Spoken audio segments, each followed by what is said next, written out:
Next up, we got making the case, Larry Bird. Now, a lot of y'all was asking me to react to this video. So if y'all want more Larry Bird videos, hit that like button, hit that subscribe button. Also comment down what specific Larry Bird videos you want me to do. I'm doing all of them. All right, a lot of y'all was saying making the case. It's a long video. Get y'all snacks. And let's just hop into it. Special. You know what I'm saying? The size of the court. Basketball is special.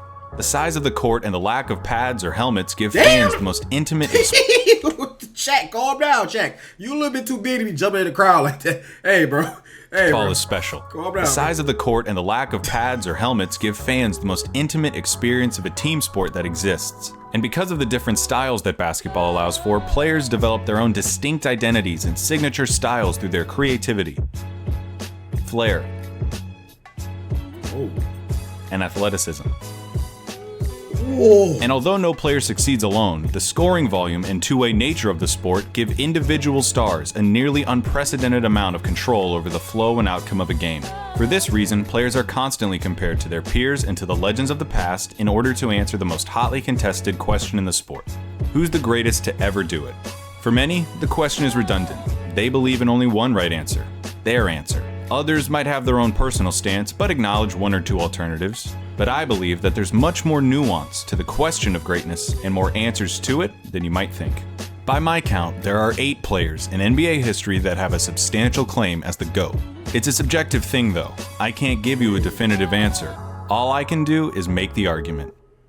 So today, I'll be making the case for Larry Bird as the greatest basketball player of all time. Let me know in the comments how many of y'all think Larry Bird is the greatest player of all time. Also, too, let me know if you think he's the greatest of all time, and let me know your top 5. All right, let me know your top 5.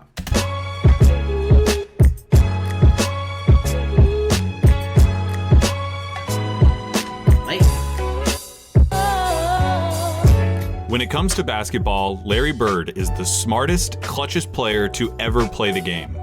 Now, if you don't think that Larry Bird is the greatest basketball player of all time, you probably hate that I just said that. Those are the kind of talking head sport cliches that surely impact the game but are impossible to empirically measure. Normally, I'd agree with you, but I think that when you talk about Larry Bird, you see those intangibles become real, palpable results. I wouldn't have said it if I didn't believe it. When Larry Bird was drafted by the Boston Celtics in 1978, the NBA needed saving. Attendance was in the toilet, the league had few marketable stars, cocaine addiction had several players in its grasp, and most damning of all, playoff games were being tape delayed. Playoff games at the highest level of basketball were being put in the back seat for black and white movies and network reruns. Damn. But rather than join the Celtics after being taken 3rd overall, Larry Bird decided to return for his final year at Indiana State, a decision that would prove to be one of the most important in the history of the sport. Bird's final year saw the Sycamores tear through college basketball, going 33-0 before the national championship game. Bird, already claimed by the NBA's most historic and prestigious franchise, had established himself as the generational talent who would inherit the mantle of pro basketball. Indiana State's opponent in the national championship was Michigan State, captained by the immortal Earvin "Magic" Johnson. The Sycamores lost the championship to the more talented Spartans in the highest rated game in the history of basketball at any level still to this day. The stage had been set. The next decade of basketball would be defined by the rivalry between the white hick from French Lick and his Boston Celtics and the black Magic and his Showtime Lakers. Yee. The rivalry between Bird and Johnson is entwined into the fabric of the NBA and is worthy of 100 documentaries. In this video though, we're going to be looking at Bird's claim of supremacy. Here's Bird's basketball resume. Alright, so let me show y'all see real quick. 3 championship, 3 regular season MVP, 2 final MVP, 12 All-Star selections, 10 All-NBA teams. Okay. 3 championships come with perhaps the highest collective degree of difficulty of any player's championships. His 3 MVPs came consecutively, making him only the 3rd player to accomplish the feat, along with Bill Russell and Wilt Chamberlain. His 2 finals MVPs are misleading. He was absolutely the best player on the '81 Celtics, but he was only a sophomore, and his 15 points per game in the finals gave the media an excuse to exact a little vengeance on a legendarily difficult interview. His All-Star and first-team selections also come with the caveat that Bird only played for 13 seasons and missed all but 6 games of the '89 season following surgeries on both feet. I can hear you already. A 13-year career, and this guy is supposed to be the GOAT? What color of paint are you huffing, Clayton? Yo, what the fuck? Green, obviously. But hear me out. Yeah, Bird's career lasted about 2/3 as long as it should have. But what he did in that time was so impressive and so substantial that every basketball fan acknowledges that he's in the conversation as the greatest ever. Doesn't it matter that those 13 years saved professional basketball, delivered a disproportionate amount of memorable moments, defined the golden age of the league, and produced a career by which all other forwards, before or since, are measured? Bird squeezed every season look like a full box score, a blowout win, a nearly undefeated record at home, and a play style that could only be described one way: white. Damn. Larry Bird isn't just a white basketball player, he's the white basketball player. To describe Larry Bird's game is to thumb through the Hoops dictionary and pick out every cliche about white players. Unathletic, great shooter, good fundamentals, the whole thing. The archetype of a white basketball player is Larry Bird, with one exception. He had an unparalleled elite player. Jerry West called him nearly as perfect as you can get. He was the league's first great marksman. He could contort his body to shoot from anywhere on the court, regardless of the level of defense. Oh my God, He bro. pioneered the art. Bro, it's funny because we've seen these highlights, yet the highlights are just so good. It still makes me amazed. It's like the first time I seen it. It's like, bro, I've seen these highlights like at least 2-3 times, bro. You know what I'm saying? We've been right to Larry Bird for a little minute now. So we've seen these couple of these highlights. And it's like, bro, it's still amazing me. Like, how did he do that? Like, how is he doing it? Like, of the Dagger 3 and was the founding member of the 50-40-90 Club. He pioneered the art of the Dagger 3 and was the founding member of the 50-40-90 Club. At 6'9", Bird's understanding of angles and coordination led to a higher rebounding average than Patrick Ewing, and it made him an impressively adept finisher in his younger years. In '86, Bird dropped 47 points on the Blazers, playing the majority of the game left-handed. that's what I'm saying. His lack you of gotta quick- check out, y'all tell me to check out the left-handed game. That's coming. I got you. Lateral movement meant that Bird didn't do much when it came to slapping the floor and picking up the opposing point guard, but his size and omniscience gave him the ability to body similarly sized players, read defenses like a free safety, and pick off passing lanes with ease. His passing was transcendent, and I'll highlight it later. And of course you need to know that Larry Bird was a tough MFer. He had a superhuman motor and dove for loose balls like a beagle at the park. He was a willing participant in his share of fights, often precipitated by his league-renowned trash talk. Larry! Larry beat niggas' ass!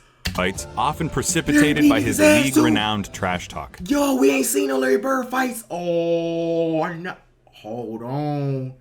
Now, I did know Larry Bird be risking his body, which is spectacular. Because, you know, nowadays, you think people would be risking their body?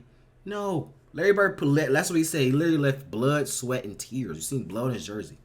You know what I'm saying? He literally left it all on the court, bro. And it sucks that, you know, he got hurt and stuff like that. Because he was on a run to just be like, you know, I mean, he is the greatest, but, you know, even longer. He could still play even longer. Keep making great highlights and stuff like that. You know what I'm saying? Because he's very entertaining to watch. we don't want to not see Larry Bird no more. You know, we want to see him as long as possible, bro. You know what I'm saying? Play a full career. But, you know, injuries is like one of the worst things ever. But, hey, man. Larry Bird out here crazy. He should have stayed in preaching. That was funny. He had 50 points. I was guarding in my rookie year. He looked at me and he goes, "You can't stop me." And I looked at him and I said, "Gosh, boy, you're so confident." He proceeded to score like 10 straight points on me. The coach took me out the game. He walks by and he's laughing at me. He was a basketball genius.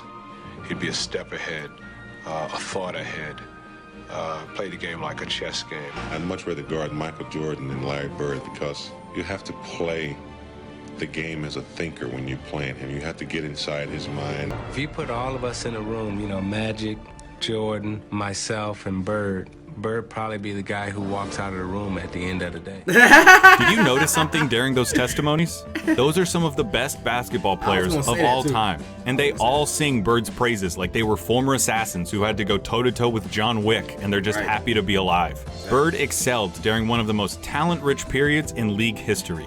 The abridged list of his basketball rivals goes like this: Dr. J and Moses Malone on the Philadelphia 76ers, Sidney Moncrief on the Milwaukee Bucks, Isaiah Thomas, Bill Laimbeer and the Bad Boy Pistons, Dominique Wilkins on the Atlanta Hawks, Bernard King on the New York Knicks, Michael Jordan on the Chicago Bulls, Hakeem Olajuwon and Ralph Sampson on the Houston Rockets, and of course, Magic Johnson, James Worthy, and Kareem Abdul-Jabbar on the Los Angeles Lakers. Alright, there's no point avoiding it any longer. We have to look at Magic versus Larry. If you have Magic over Larry, it's because he has 5 rings to Larry's 3, had a peak that lasted about 2 or 3 years longer than Larry's, and had a 2-1 record against Bird's Celtics in the finals. Perfectly legitimate, completely respectable arguments. But in the interest of making Bird's case, allow me to retort. For nearly the entire decade of the 1980s, the Eastern Conference was irrefutably the more competitive conference between the two. Considering the competition, for Bird to have made 5 finals appearances is just as impressive as Magic's 9. As for the head-to-head record responsible for Magic's 2 extra titles, he had more help. Seriously, the Celtics' Big Three and the Lakers' Big Three get compared all the time historically as if they were of equal caliber, but weren't Magic's accomplices just a step above Bird's? No disrespect at all to Kevin McHale and Robert Parrish, but Kareem was the alpha dog on the 71 Bucks and was the best player for at least 2 of the Lakers' 5 titles. James Worthy was the #1 pick out of UNC after winning a championship as the best player on a team that had Michael Jordan on it. Throw in the fact that Magic got to be coached by Pat Riley, one of the most brilliant minds in basketball history, and you could say that the Magic-Bird argument comes down to one thing: luck. So if their careers come down to luck, the question just becomes who you would rather take. Now, I'm not making this video to tell you why you shouldn't take Magic. I'm making this video to tell you why you should take Bird. Not just over Magic, but over everybody. One thing that helps him is the fact that his play would translate perfectly into the league today. A 6'9" sharpshooting forward. I ask y'all, do y'all think Larry Bird, if Larry Bird was playing today, how dominant would he be? I think if Larry Bird played today, I feel like most of everybody on the whole teams, everybody in NBA, honestly, the new generation, they'd probably quit, bro.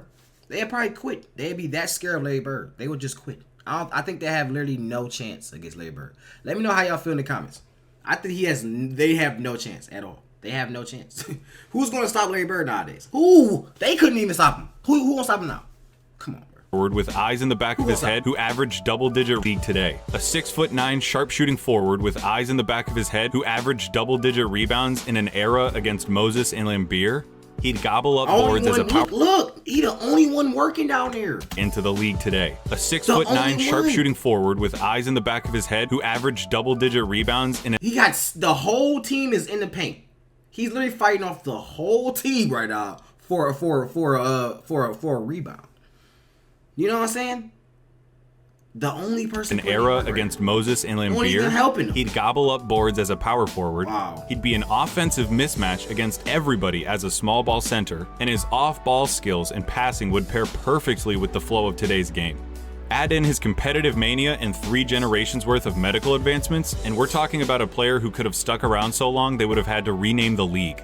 As you've been watching these clips of Bird, I would hope that you would notice something. He always knows where everybody is. Watching Bird play basketball is like watching those monsters from A Quiet Place that know where you are if you make any noise at all.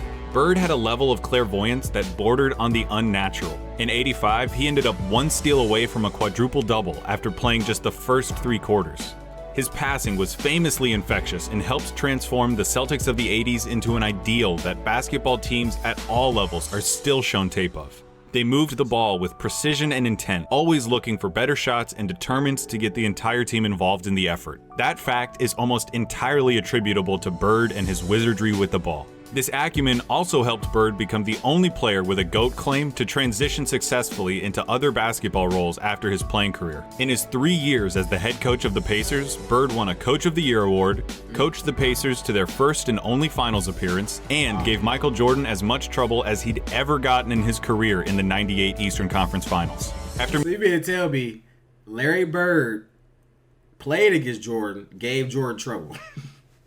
Then Larry Bird retires, becomes a head coach, and still give Michael Jordan trouble.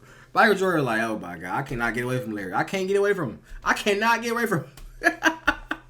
Yo, he does it all, bro. Larry Bird is a GOAT. As much trouble as he'd ever gotten in his career in the '98 Eastern Conference Finals. After moving into a front office role for Indiana, he won Executive of the Year in 2012, becoming the only person to have an MVP, Coach of the Year, and Executive of the Year award. On the court or off of it, inside and out, Larry Bird sees basketball as only he can.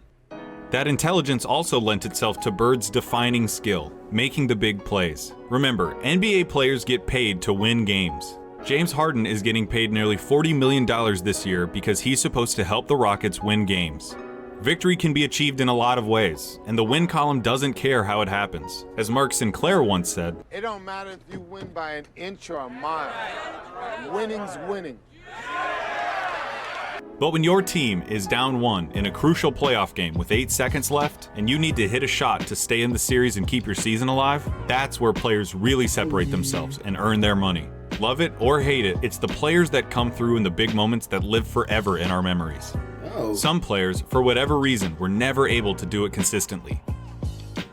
Some players were truly outstanding at it. Larry Bird was the best at it.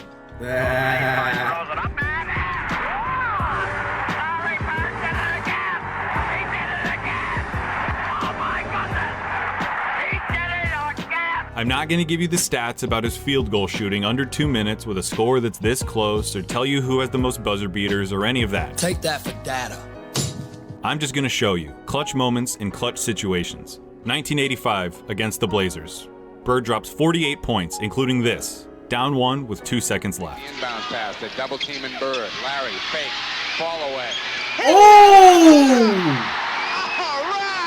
Whoa, whoa, whoa, whoa, whoa, whoa, whoa, whoa, whoa, whoa, whoa. Wait a minute. Down 1 with 2 seconds left. Down 1 with 2 seconds left.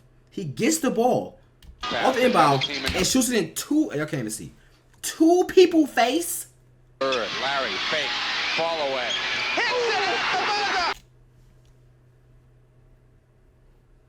Larry Bird. Pass, the double team in Bird. Larry, fake, fall away. And we all know it's going to Larry Bird. Everybody knew it was going to Larry Bird. Who else can get the ball? Who wasn't going to pass it? Larry Bird getting the ball. So he literally knew Larry Bird get the ball. He probably told you I'm getting the ball. He probably told you I'm finna shoot it right here. And then he did it. And you couldn't do nothing to stop him. I'm low-key convinced Larry Bird not even human. I don't think he's human, bro. I'm not even gonna lie. He gotta be a robot or something. Alien. I don't know. He's too perfect. That's another thing too. It's like he perfect in every category. I've never seen a NBA player perfect in every category. Passing, shooting. You gonna say Larry Bird can't shoot? Okay. You still gonna say he can't dribble? Okay. Like what can he not do? He literally does everything. Defense, they got defense for you. It's like what he cannot do. What? Clutch moments. 1985 against the Hawks. Bird sets the Celtics scoring record with 60 points with shots like these. They open the right side. Bird the fall away. He drills it again. That's the best shooting I've ever seen. 1986 against the Rockets. Not all of Bird's clutch moments were singular. The bigger the moment, the bigger his performance. In Game 6 of the 1986 NBA Finals, Bird clinches the championship with a triple-double in what he calls the best game he ever played. 2 seconds on the shot clock. Bird wants a 3. Okay.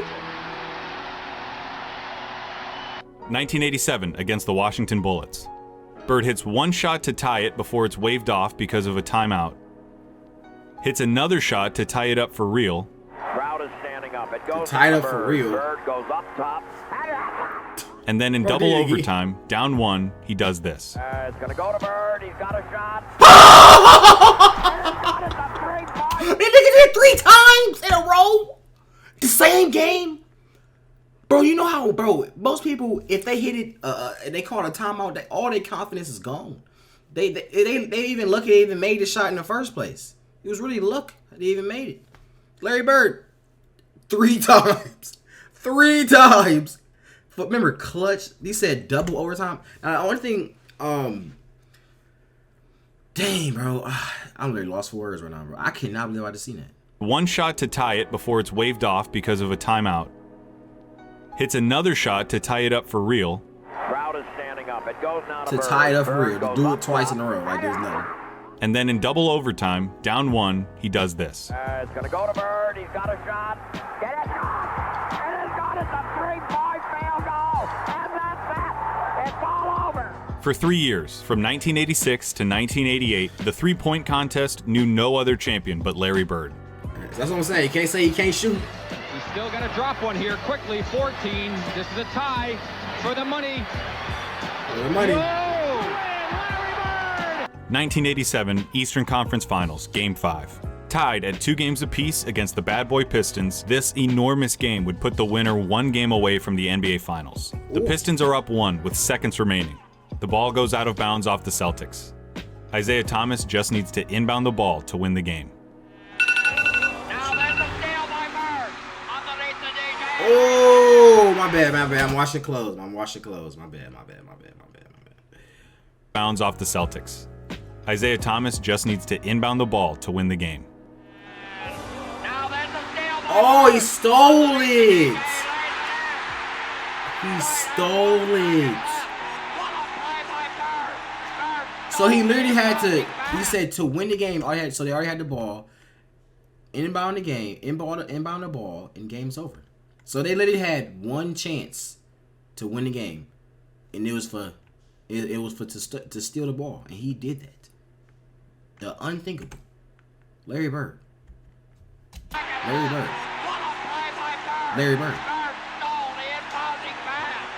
There are truly too many big games and big moments for me to go through without this ending up as a documentary. But that all leads me to this, what I really want to talk about. 1987, NBA Finals, Game 4 against the Lakers. LA is up 2-1, and the Celtics need to win to tie the series and stay alive. Bird hits a 3 with 12 seconds left to go up by 2. Another clutch.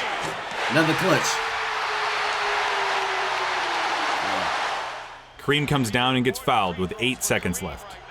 He makes the first, but misses the second. Ooh. LA ends up with the ball with 7 seconds left, down 1 point.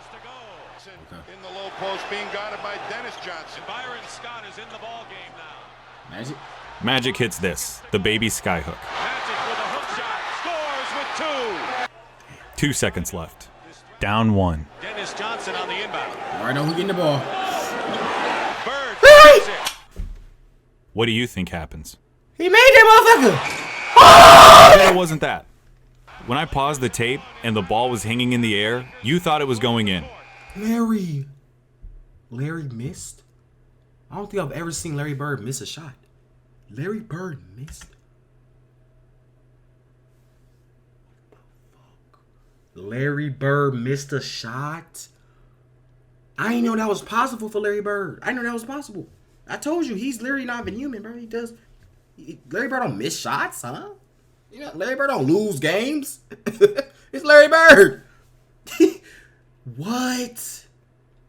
When I paused the tape... But it just shows you that he still is human, though. You know what I'm saying? No matter how many game winners he make or all that, how much clutch stuff he do, he's still human. Even though...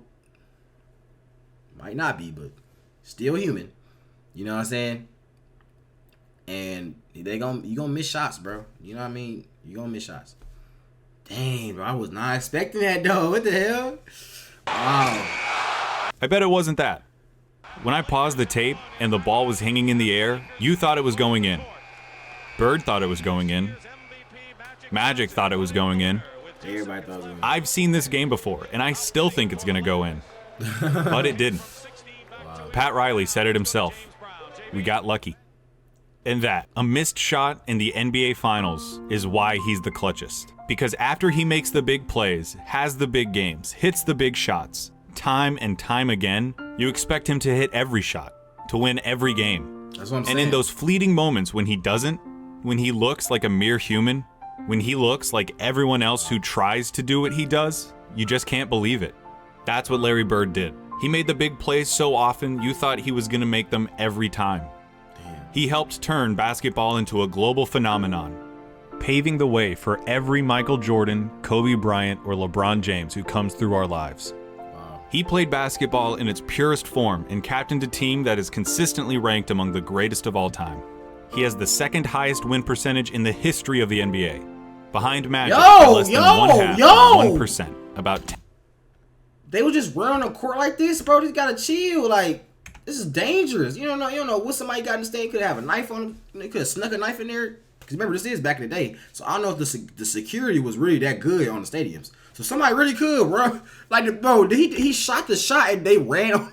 He didn't even rebound the ball yet, so the game could be over. What the fuck? That is consistently ranked among the greatest of all time. He has the second highest win percentage in the history of the NBA, behind Magic by less than 1/2 of 1%, about 10 games. He was the complete package, a player with no holes in his game whatsoever. They called him Basketball Jesus. He didn't get that name without doing something extraordinary. He saved basketball, and he did it by playing it better than anyone else. Here's Magic at Bird's retirement in 1993. Larry Bird said that there would be another Larry Bird one day. And Larry, there will never, ever, ever be another Larry Bird. To the greatest basketball player ever, but more important, a friend forever. Damn. Hey everybody, thank you so much for watching. This was a really fun. If y'all want more videos like this, hit the like button and subscribe button. I love y'all. We out.